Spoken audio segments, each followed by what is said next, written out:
মাগুরায় আওয়ামী লীগ নেতাকে কুপিয়ে জখম। সাভারে ছিনতাই স্পটে বাসে তল্লাশি, চাকুসহ আটক ৩। জানাবো নির্বাচন ইস্যুতে প্রায় একই সুর, লন্ডন বৈঠকে বরফ গলছে বিএনপি জামায়াতের। এবং সর্বশেষ জানাবো রোহিঙ্গা ক্যাম্পের বর্জ্যে অল্প বৃষ্টিতে তলিয়ে গেছে কৃষকের পাকা ধান। শুনছিলেন সংবাদ শিরোনাম, এবারে বিস্তারিত। মাগুরায় আওয়ামী লীগ নেতাকে কুপিয়ে জখম। মাগুরা শ্রীপুরে ওয়ার্ল্ড আওয়ামী লীগের এক সভাপতিকে ধারালো অস্ত্র দিয়ে কুপিয়ে মারাত্মকভাবে জখম করা হয়েছে। বিকেলে উপজেলা শ্রীকোল ইউনিয়নের দাইরপোল এলাকায় এ ঘটনা ঘটে। আহত ওই ব্যক্তির নাম মিয়া মাহফুজুর রহমান তুষার। তিনি শ্রীপুর উপজেলা শ্রীকোল ইউনিয়নের ৩ নম্বর ওয়ার্ড আওয়ামী লীগের সভাপতি পদে ছিলেন। প্রত্যক্ষদর্শীরা জানান, বৃহস্পতিবার বিকেল 5:30টার দিকে আওয়ামী লীগ নেতা মিয়া মাহফুজুর রহমান তুষার গ্রামের বাড়ি দাইরপোল থেকে বের হয়ে ভ্যানে করে খামারপাড়া গ্রামের বাজারের দিকে যাচ্ছিলেন। পথে 8 থেকে 10 জন ধারালো দা এবং লাঠি নিয়ে তার উপর হামলা চালায়। এ সময় গ্রামবাসীরা ঘটনাস্থল থেকে তাকে রক্তাক্ত অবস্থায় উদ্ধার করে মাগুরা 250 শয্যা হাসপাতালে ভর্তি করে। অবস্থা গুরুতর হওয়ায় তাকে রাতে ঢাকায় পাঠানো হয়েছে। তিনি বর্তমানে ঢাকায় একটি হাসপাতালে চিকিৎসাধীন রয়েছেন। এই ঘটনার জন্য আওয়ামী লীগ নেতা তুষারের পরিবারের পক্ষ থেকে উপজেলা বিএনপি নেতা জোয়ারদার আশরাফুল আলমের লোকজনকে দায়ী করেছেন। আহত আওয়ামী লীগ নেতা তুষারের ভাই মিয়া মোখলেসুর রহমান বলেন, রাজনৈতিক প্রতিপক্ষতার কারণে উপজেলা বিএনপির সাবেক সভাপতি আশরাফ জোয়ারদারের ভাতিজা রাজিনের নেতৃত্বে সুরুজ, নজির, কুদ্দুস সহ আরও বেশ কয়েকজন অস্ত্রশস্ত্র নিয়ে হামলা চালায়। সাভারে ছিনতাই স্পটে বাসে তল্লাশি, চাকুসহ আটক ৩। ঢাকার সাভারের ছিনতাইয়ের স্পটে তল্লাশির সময় বাস থেকে একটি বার্মিজ চাকুসহ ৩ তরুণকে গ্রেপ্তার করেছে পুলিশ।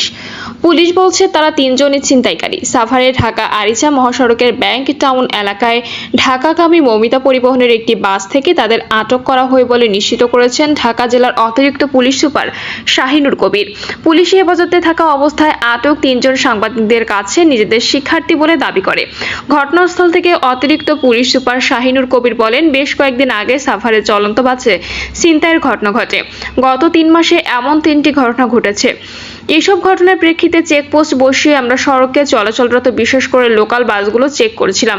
আজ সন্ধ্যায় মৌমিতা পরিবহনের একটি বাস এভাবে চেক করার সময় আমরা 3 জনকে আটক করতে সক্ষম হই। তারা প্রকৃতপক্ষে ছিনতাইয়ের সঙ্গে জড়িত। আমরা যদি এই চেকটা না করতাম তবে আজও তারা এমন একটি ঘটনা ঘটাতো, যোগ করেন পুলিশের এই কর্মকর্তা। নির্বাচন ইস্যুতে প্রায় একই সুর, লন্ডন বৈঠকে বরফ গলছে বিএনপি জামায়াতের। ত্রয়োদশ জাতীয় সংসদ নির্বাচনকে কেন্দ্র করে রাজনীতিতে চলছে নানা সমীকরণ। এর মধ্যে সম্প্রতি লন্ডনে বিএনপির 2 শীর্ষ নেতার সঙ্গে জামায়াতের 2 শীর্ষ নেতার বৈঠক নিয়ে জনমনে কৌতূহল সৃষ্টি করেছে, যা এখন রাজনীতির আলোচনার ইস্যু। বিশেষ করে নির্বাচনের সময়সীমা নিয়ে হঠাৎ জামায়াতের অবস্থান বদল ও বিএনপির দাবির কাছাকাছি আনা এই বৈঠকের ফল কিনা তা নিয়েও চলছে বিশ্লেষণ। তবে লন্ডনের বৈঠকে 2 দলের সম্পর্কে যে বরফ গলছে তার ইঙ্গিত পাওয়া গেছে জামায়াত নেতাদের বক্তব্য থেকেই। কিন্তু সেই সম্পর্ক সামনের দিকে কোনো নির্বাচনী সমঝোতা বা ফের জোট গঠনের দিকে যাবে কিনা তা নিয়েও নতুন করে গুঞ্জন শুরু হয়েছে। এখনো পর্যন্ত বিষয়টি ধারণা ও গুঞ্জনের মধ্যে সীমাবদ্ধ রয়েছে, এমনটি জানিয়েছেন দল দুটির একাধিক সূত্র। বিএনপি সহ মিত্র রাজনৈতিক দলগুলো প্রয়োজনীয় সংস্কার শেষে চলতি বছরের ডিসেম্বরের মধ্যেই সংসদ নির্বাচনের দাবিতে অনড়। অন্তর্বর্তীকালীন সরকারেরও প্রধান উপদেষ্টা ডক্টর মোহাম্মদ ইউনূসের সঙ্গে অনুষ্ঠিত বৈঠকেও একই দাবি জানিয়েছে বিএনপি। অন্যদিকে জামায়াত ইসলামী বলে আসছে, রাষ্ট্রের গুরুত্বপূর্ণ খাতে প্রয়োজনীয় সংস্কার করে স্থানীয় সরকার নির্বাচন, তারপর জাতীয় সংসদ নির্বাচন।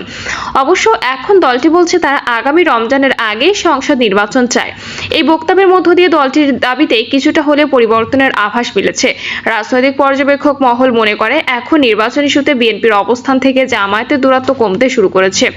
বলা যায়, একসময়ের জোট মিত্র জামায়াত শিগগির আরও কাছাকাছি পৌঁছে সরল রেখায় চলে আসতে পারে। আগামী বছরের 16 ফেব্রুয়ারির পর রমজান শুরু হবে, তার আগেই নির্বাচনের পক্ষে জামায়াতের আমির ডক্টর শফিকুর রহমান এক সংবাদ সম্মেলনে জাতীয় নির্বাচনের আগে দৃশ্যমান গ্রহণযোগ্য মৌলিক সংস্কার, গণহত্যাকারীদের দৃশ্যমান বিচার ও রাজনৈতিক দলগুলোর মধ্যে পারস্পরিক সম্মানবোধ, এই 3টি শর্ত পূরণের কথা জানিয়েছেন। এ প্রসঙ্গে বিএনপি নেতারা বলেন, এটি বিএনপি সহ মিত্ররা চায়, অর্থাৎ তাদের দাবি প্রায় একই। রাজনৈতিক বিশ্লেষকরা বলছেন, ৫ই আগস্ট পট পরিবর্তনের পর সংস্কার ও নির্বাচন ইস্যুতে বিএনপির অবস্থানের সঙ্গে মিল ছিল না জামায়াতের অবস্থান। তবে নির্বাচন ইস্যুতে দুদলের অবস্থান এখন কাছাকাছি চলে আসার বিষয়টি হওয়া লন্ডনে খালেদা জিয়া ও তারেক রহমানের সঙ্গে জামায়াত আমিরের বৈঠকের ফল হতে পারে। ওই বৈঠক যদি ফলপ্রসূ হয়, আগামী দিনে আরও কিছু তৎপরতা দেখা যেতে পারে, যা দুদলকে আরও কাছাকাছি এনে দেবে। এতে করে সংস্কার ও জাতীয় নির্বাচন রাজনৈতিক দলের চাওয়া অনুযায়ী হবে, দেশে স্থিতিশীলতা ফিরে আসবে। জাহাঙ্গীরনগর বিশ্ববিদ্যালয়ের সাবেক অধ্যাপক দিলারা চৌধুরী বলেন, বিএনপি ও জামায়াতের শীর্ষ নেতাদের মধ্যে কি কথা হয়েছে জানি না, তবে মনে হচ্ছে বিএনপির শীর্ষ পর্যায়ের সঙ্গে আলোচনার ফলে এই দুই দলের মধ্যে দূরত্বটা কমে যাচ্ছে। মূলত খালেদা জিয়া ও তারেক রহমানের সঙ্গে আলোচনার পরে বিষয়টি স্পষ্ট হতে শুরু করেছে। তিনি বলেন, এই দুই দলের দূরত্বের ফলে বাংলাদেশ একটি গোলযোগপূর্ণ পরিস্থিতির দিকে চলে যাচ্ছিল। এখন বিএনপি আর জামায়াতের মধ্যে যদি দূরত্ব কমে আসে, তাহলে সংসদ নির্বাচনও এগিয়ে আসবে। একই সঙ্গে দেশে স্থিতিশীল পরিস্থিতি বিরাজ করবে। এক প্রশ্নের জবাবে তিনি বলেন, বিএনপি ও জামায়াতের জোট গঠনের বিষয়টি এখনো বলা যায় না। কোন ধরনের জোট হবে বা হবে না, তার অনেক কিছু নির্ভর করবে সামনে বাংলাদেশের বিদ্যমান রাজনীতি কোন দিকে যাবে সেই পরিস্থিতির উপর। কারণ বাংলাদেশের রাজনীতির উপর বহু বিদেশি শক্তির প্রভাব আছে, তাই জোট গঠনের বিষয়ে এখনই কোনো স্বচ্ছ ধারণা করা সম্ভব নয়। লন্ডনে বিএনপি চেয়ারপারসন খালেদা জিয়া ও ভারপ্রাপ্ত চেয়ারম্যান তারেক রহমানের সঙ্গে জামায়াতে ইসলামীর আমির ডক্টর শফিকুর রহমান ও নায়েবে আমির সৈয়দ আব্দুল্লাহ মোহাম্মদ তাহেরের বৈঠকে সৌজন্য সাক্ষাৎ করেছে দুদল। এই নিয়ে জামায়াতের আমির কথা বললেও এখনো পর্যন্ত বিএনপির কোনো নেতা কথা বলেননি। বিএনপির একটি সূত্র বলছে, বিএনপির ভারপ্রাপ্ত চেয়ারম্যান তারেক রহমানের বাসায় অনুষ্ঠিত বৈঠকে রাজনীতির সংস্কার ও নির্বাচন নিয়ে কথা হয়েছে, তবে জামায়াতের সঙ্গে জোট গঠন নিয়ে আলোচনা হয়নি। দেশের চলমান পরিস্থিতি নিয়েও ওই বৈঠকে আলোচনা হয়েছে। তৃতীয় পক্ষ যেন কোনো ধরনের সুযোগ নিতে না পারে সে বিষয়ে সতর্ক অবস্থানের বিষয়ে আলোচনা হয়। বিএনপি নেতাকর্মীরা নানা অপকর্মে যুক্ত, এখন অপপ্রচার, সামাজিক যোগাযোগ মাধ্যমে প্রচারণার জন্য জামায়াতের সংশ্লিষ্টতার বিষয়ে অভিযোগ করা হয়। যদিও জামায়াতের পক্ষ থেকে বিএনপি ও শীর্ষ নেতৃত্বকে বলা হয়, এগুলো তাদের নিয়ন্ত্রিত নয়। 22 বছর বিএনপির সঙ্গে রাজনীতি করেছে জামায়াত, দলটি বিএনপির শত্রু নয়। রাজধানীর একটি হোটেলে এক সংবাদ সম্মেলনে জামায়াতের আমির ডক্টর শফিকুর রহমান সাংবাদিকদের প্রশ্নের জবাবে বলেন, লন্ডনে অবস্থানরত বিএনপি চেয়ারপারসন খালেদা জিয়ার সঙ্গে সুনির্দিষ্ট কোনো বিষয় নয়, বিভিন্ন বিষয়ে সাধারণ আলোচনা হয়েছে। জামায়াতে ইসলামের মতো বিএনপিও জুলুমের শিকার হয়েছে। এই দেখা করার মূল উদ্দেশ্য তার খোঁজ খবর নেওয়া। ওনারা তাদের অতি সম্মান ও ভালোবাসার সঙ্গে গ্রহণ করেন। যেহেতু তিনি তার ছেলে ও দলের ভারপ্রাপ্ত চেয়ারম্যানের পাশে অবস্থান করছেন, কাজেই তিনি সেখানে থাকবেন, এটাই স্বাভাবিক। তিনিও ছিলেন। দুদলের দায়িত্বশীল ব্যক্তি এক জায়গায় বসলে সেখানে রাজনীতির কথা হবে না, এটা কি সম্ভব? এটা কি বাস্তব নয়। কথা তো হয়েছে, কিন্তু সুনির্দিষ্ট বিষয় নিয়ে আলোচনা হয়নি। নির্বাচন কখন হবে, কিভাবে হবে, বিচার প্রক্রিয়া কিভাবে হবে না হবে, বিভিন্ন বিষয় নিয়ে সাধারণ আলোচনা হয়েছে। জামায়াতের আমির বলেন, রাজনীতিতে মতপার্থক্য থাকতে পারে, কিন্তু সেটা যেন মতবিরোধী রূপ না নেয়। আমরা চাই মতপার্থক্য থাকুক, নয়তো রাজনীতিবিদরা অন্ধ হয়ে যাবেন। কিন্তু এও প্রত্যাশা করি এটি যাতে মতবিরোধী রূপ না নেয়, ওটা পার্থক্য পর্যন্ত থাকুক। দুর্ভাগ্যজনকভাবে আমাদের রাজনীতিবিদরা অনেক সময় বিষয়গুলো খেয়াল করেন না বা করি না। এটা করতে হবে। যদি আমরা দেশকে ভালোবাসি, তাহলে এই ভালোবাসা শ্রদ্ধার জায়গায়, মিউচুয়াল রেসপেক্টের জায়গায় আসতে হবে। বিএনপির একাধিক সিনিয়র নেতা বলেন, কারোর সঙ্গে জোট গঠন বিষয়ে সাধারণ আলোচনা শুরু হয় নির্বাচনের তফসিল ঘোষণার পর।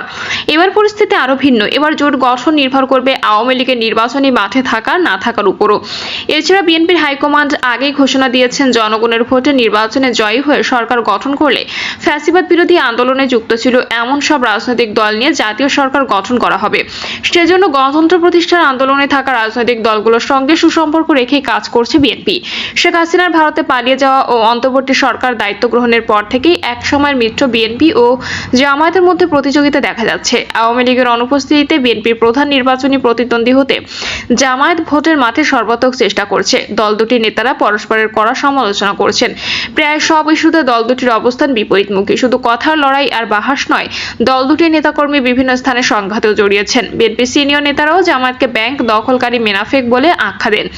এর প্রতিবাদ জানিয়ে জামায়াতের নেতারা বিএনপি নেতাকর্মীকে চাঁদাবাজ, দখলদার আখ্যা দিচ্ছেন। এমন পরিস্থিতিতে খালেদা জিয়া এবং তারেক রহমানের সঙ্গে সাক্ষাৎ করেন জামায়াতের আমির শফিকুর রহমান ও নায়েবে আমির সৈয়দ আব্দুল্লাহ মোহাম্মদ তাহের।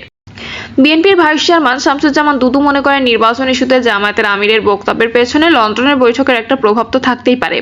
এটা অস্বাভাবিক কিছু নয়, তবে তারা গণতন্ত্রের পক্ষে ভূমিকা নেওয়ায় তাদের রাজনীতি সংগঠন ও সংগ্রামকে দেশবাসী ইতিবাচকভাবে নেবে। 1999 সালে বিএনপি নেতৃত্বাধীন জোটে যোগ দেয় জামায়াত। একই সঙ্গে সরকার পরিচালনা করা দল দুটি 2022 সালের ডিসেম্বরে জোট থেকে বেরিয়ে আসে। 2024 সালের 7 জানুয়ারি নির্বাচনের আগে ও পরে যুগপৎ আন্দোলন করে শেখ হাসিনার পতন ঘটানো ছাত্র জনতার অভ্যুত্থানে দুটি দলের নেতাকর্মীদেরই সর্বাত্মক অংশগ্রহণ ছিল। 6 আগস্ট খালেদা জিয়া কারামুক্ত হওয়ার পর জামায়াত নেতারা তাকে দেখতে যান হাসপাতালে। প্রিয় দর্শক, এই ছিল এখনকার সর্বশেষ সংবাদ। আপডেট সব সংবাদ পেতে চ্যানেলটি সাবস্ক্রাইব করে বেল আইকনটি ক্লিক করে রাখুন।